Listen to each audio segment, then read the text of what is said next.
Hello दोस्तों, चलिए जानते हैं आज की गौरी कोहंदा वह कहाँ से आया था। जैसे कि आप सभी को पता है कि महमूद गजनवी भारत पर आक्रमण करने वाला पहला तुर्क आक्रमणकारी था, जिसका उद्देश्य केवल भारत में अपने धर्म का प्रचार करना और यहाँ से उनके माल और उनकी धन दौलत को लूटना था। इसी तरीके से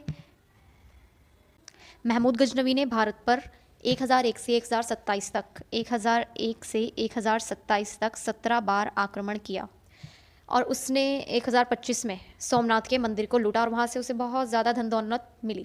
लेकिन उसका उद्देश्य केवल यही था, भारत से धन दौलत को लूटना और उसे अपने साम्राज्य विस्तार में लगाना। जो महमूद गजनवी था वह कहाँ से आया था? गजनी यानी कि अफगानिस्तान से आया था। वह यहाँ से धन दौलत को लूटता और अपने धर्म का एक तरीके से प्रचार करता और कहाँ चला जाता? वापस गजनी चला जाता। उसने भारत में अपनी एक स्थायी सत्ता स्थापित करने की कभी भी कोशिश नहीं की।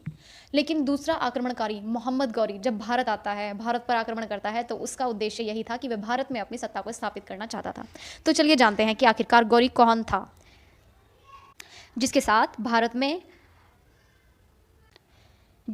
भारत में सूफी संत ख्वाजा मोइनुद्दीन चिश्ती भी आए थे, जिनकी वर्तमान में अजमेर में एक दरगाह भी है। और इसके दो युद्ध बहुत ज़्यादा प्रसिद्ध है, जैसे कि आप सभी जानते हैं, तराइन का प्रथम और द्वितीय युद्ध और चंदवार का युद्ध। ठीक है, इस शॉर्ट वीडियो में हम सब कुछ संक्षेप में जानने की कोशिश करेंगे। तो चलिए मैं बताती हूँ आपको आखिरकार गौरी कौन था। जब महमूद गजनवी की मृत्यु हो जाती है, उसके बाद गजनी में क्या हो जाती है? राजनीतिक शून्यता की स्थिति उत्पन्न हो जाती है। राजनीतिक शून्यता की स्थिति उत्पन्न हो जाती है। उसके बाद गजनी में दो राज्य उभर करके आते हैं। कितने राज्य? दो राज्य।